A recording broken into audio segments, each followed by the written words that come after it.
लीजिए सुनिए शिवाजी सावंत जी के कालजयी उपन्यास मृत्युंजय के प्रथम परिच्छेद कर्ण का भाग 6 और 7।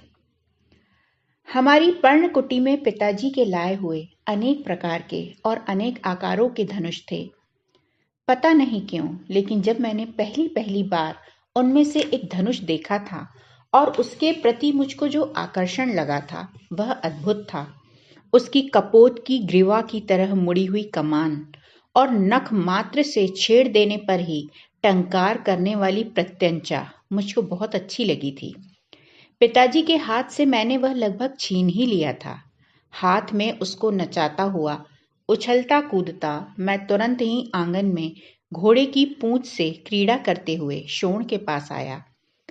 वह घोड़े की पूंछ के गुच्छे से चमकीले लंबे बाल निकालने में लगा हुआ था, कुछ गुनगुना भी रहा था। उसको वह धनुष दिखाते हुए मैं बोला, शोण, यह देख अपना खिलौना। अब घोड़े के बाल उखाड़ना छोड़ दे, आज से हमारा नया खेल प्रारंभ होगा। उसने हाथ में लिए बाल तत्काल फेंक दिए। देखूं देखूं कहता हुआ बड़ी उत्सुकता से नाचता हुआ वो मेरे पास आ गया। मेरे हाथ से धनुष अपने हाथ में लेकर आंखें बड़ी बड़ी कर बोला, यह तो बड़ा भारी है रे। चल हट, ये क्या भारी है, ला मुझे दे। और भीतर से एक बाण लिया। मैंने उसको बाण लाने के लिए भेज दिया। भैया के लिए बाण दो, भैया के लिए बाण, ये चिल्लाता हुआ वह भीतर भाग गया। मैंने अपने उत्तरीय से धनुष के दंड पर जमी हुई धूल धीरे धीरे पोंछी। हाथ में उसको तौल कर देखा। इतने में ही शोण एक बाण लेकर उछलता कूदता बाहर आया। बाण मेरे हाथ में देकर सामने स्थित वट वृक्ष की ओर उंगली दिखाता हुआ बोला, भैया उस पेड़ में यह बाण मार तो जरा। मैंने झटपट डोरी चढ़ाई और बाण चढ़ाकर शक्ति से उसको खींचा। एक स्थान पर हाथ स्थिर कर बाईं आंख मींच कर डोरी छोड़ दी। बाज की झपट की तरह वह बाण सरल रेखा में आगे गया और कच्छ से आगे खड़े वट वृक्ष में घुस गया। क्षण भर में ही जहां बाण घुसा था वहां से दूध जैसा रस निकलने लगा। शोण तालियां बजाकर उछलने कूदने लगा। मेरा वेद उसको पसंद आया था। उस दिन से मेरा और शोण का यह जैसे नियमित खेल ही बन गया। आकाश में चक्कर लगाने वाले शेन को बाण का अचूक निशाना बनाना, हवा के झोंकों के साथ फुनगी पर इधर उधर हिलने वाले आम के डंठल तोड़ना, एक ही साथ दो बाण छोड़कर दो भिन्न भिन्न लक्ष्यों का वेध करना आदि अनेक खेल हम घंटों तक खेलते रहते। इन सब खेलों के पंच थे हमारे पिताजी। वे जो कुछ कहते उनका पालन हम सिर झुकाकर कर रहे थे, लेकिन मेरे मन में सदा एक ही विचार आता, मैं हर तरह से बाण चलाना सीखना चाहता था। लक्ष्य को न देखते हुए केवल आवाज के दिशा में बाण चलाना सीखना चाहता था। जिस प्रकार साही नामक जंतु अपनी रक्षा के लिए अपनी देह से 100-200 नलिकाएं एक साथ छोड़ सकता है, उसी तरह मैं भी असंख्य बाण एक साथ छोड़ना सीखना चाहता था। अब भाग 7। स्वप्न का क्या अर्थ होता है, यह कोई भी ठीक ठीक बता सकता है क्या?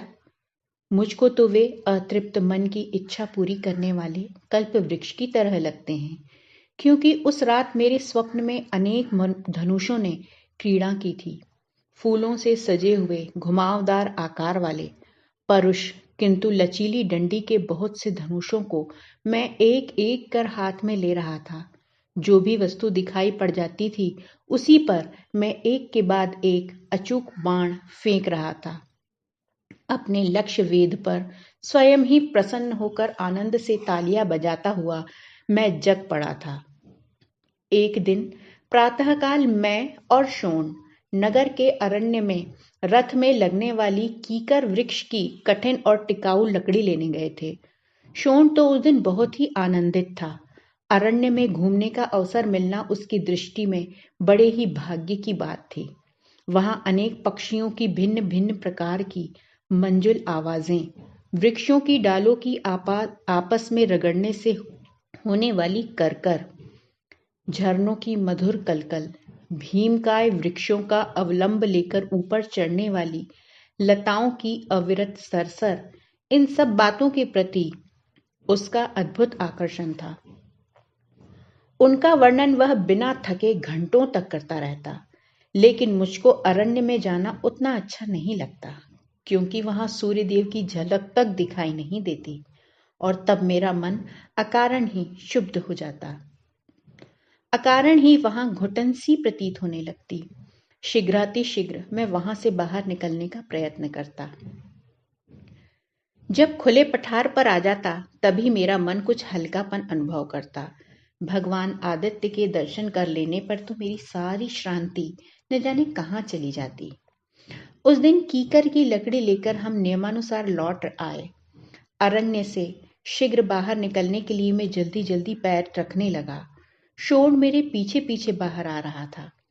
समीप ही एक खुले पठार पर पहुंचकर मैं रुक गया। शोण भी तुरंत ही मेरे पीछे आकर रुक गया। कंधे पर रखी हुई लकड़ी को एक वट वृक्ष के तने के सहारे रखकर उसने मुंह पर का स्वेद पोंछा। सामने इतस्ततः सरकंडे उगे हुए थे। उन्हीं सरकंडों के कछार में गाय भैंसों का श्वेत श्याम रंग का एक झुंड चल रहा था। उसी में एक हृष्ट पुष्ट बारहसिंगा भी मिल गया था। अपने शानदार सींग खड़े कर वह हमारी ओर देखने लगा।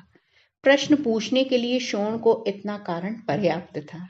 उसने उसी क्षण मुझसे पूछा, भैया यह बारहसिंगा अकेला ही इस झुंड में कैसे आ गया रे? मैं भी भला उसको क्या ही उत्तर देता। कुछ न कुछ कहना है, यह सोचकर मैं बोला, रास्ता भूल गया होगा वह, या फिर इसके झुंड के अन्य साथी इसको भूल गए होंगे। लेकिन इस सारे समूह में वह कितना आकर्षक और सुंदर दिखाई पड़ रहा है ना। लेकिन अपने साथियों को छोड़कर अकेला ही वह क्यों घूम रहा होगा? इसका कारण बहुत देर तक विचार करने पर भी मुझको जल्दी नहीं मिल सका। उस बारहसिंगे की ओर देखते हुए हम आगे बढ़े। मुझको उस बारहसिंगे के शानदार सींग बहुत ही अच्छे लगे थे। मैंने चलते चलते सहज ही कानों से हाथ लगाया। मांसल कुंडलों पर हाथ पड़ा। अपने इन कुंडलों के कारण क्या मैं भी उस प्रभावशाली बारहसिंगे सा दिखाई देता हूँगा? यह विचार मेरे मन में कौंध गया। वैसे कुंडलों के संबंध में मैंने कई बार माँ से खोद खोद कर पूछा था, परंतु वह उनके संबंध में कभी भी संतोषजनक उत्तर नहीं दे सकी। एक बार तो मैंने उससे साफ साफ पूछा था, शोण और मैं दोनों सगे भाई हैं ना? फिर उसके क्यों नहीं है कुंडल? भयभीत दृष्टि से मेरे कुंडलों की ओर देखती हुई वह क्षण भर चुप रही। फिर सचेत होकर बोली, मुझसे मत पूछो ये सब, अपने पिताजी से पूछो जाकर। यह समय उसके चेहरे पर बहुत घबराहट थी। मैं उस समय पिताजी के पास गया। उनसे भी मैंने वह प्रश्न पूछा, लेकिन उन्होंने बड़ा ही विचित्र उत्तर दिया। वे बोले, गंगा माता से पूछ इसका कारण। कभी दिया तो इस प्रश्न का उत्तर वही देगी तुझे। मैं विचार मग्न हो गया। गंगा माता इसका उत्तर भला कैसे दे देगी? क्या नदी कभी बोल सकेगी? ओह, ये बड़े लोग कैसा व्यवहार करते हैं। छोटों से वे इस तरह की बातें क्यों करते हैं? उस दिन सायं सबकी दृष्टि से बचकर मैं अकेला ही गंगा माता के तट पर जाकर बैठ गया। उसकी लहर लहर से मैंने प्रश्न पूछा। केवल मेरे ही कानों में कुंडल क्यों हैं? परंतु एक भी लहर मेरे इस प्रश्न का उत्तर न दे सकी। उस दिन मुझको संसार के सभी बड़े लोग कपटी लगे। छोटों को अज्ञान के अंधकार में रखने का काम ही वे करते हैं। नहीं तो फिर इतनी बड़ी गंगा माता चुप क्यों रही? दूसरे दिन सायं समय धनुष से खेलते हुए मैंने वही प्रश्न शोण से पूछा। शोण, सच बता, तुझको कुंडल क्यों नहीं मिले? उसके उत्तर को सुनकर मेरे आश्चर्य का ठिकाना न रहा। वह बोला, मैं भी तो यह बात नहीं जानता हूं, लेकिन इतना अवश्य है कि तुम्हारे कुंडल मुझको बहुत ही अच्छे लगते हैं। रात को जब तुम सो जाते हो ना, तो ये तारों की तरह अविरत जगमगाते रहते हैं। उनका नीला सा प्रकाश तुम्हारे लाल गालों पर बिखरा रहता है। मैं अवाक होकर उसकी ओर देखने लगा। वह झूठ नहीं बोल रहा था और मुझसे तो झूठ बोलने की संभावना बिल्कुल ही नहीं थी। मेरे मन में एकदम अनेक प्रश्न उमड़ आए। वो अन्य किसी के पास नहीं थे, ऐसे 2 मांसल कुंडल मेरे कानों में थे। इतना ही नहीं, वे चमकते भी थे। मुझको ही ये क्यों मिले? कौन हूं मैं? शोण के दोनों कंधों को झकझोरते हुए मैंने तड़प कर उससे पूछा, शोण, मैं कौन हूं? मेरे हिलते हुए कुंडलों की ओर चुपचाप जी भरकर देखता हुआ वह निश्चल भाव से बोला, मेरा बड़ा भाई वसु भैया। तत्क्षण मैंने उसके कंधे छोड़ दिए। उसके उत्तर से मेरा समाधान नहीं हुआ था।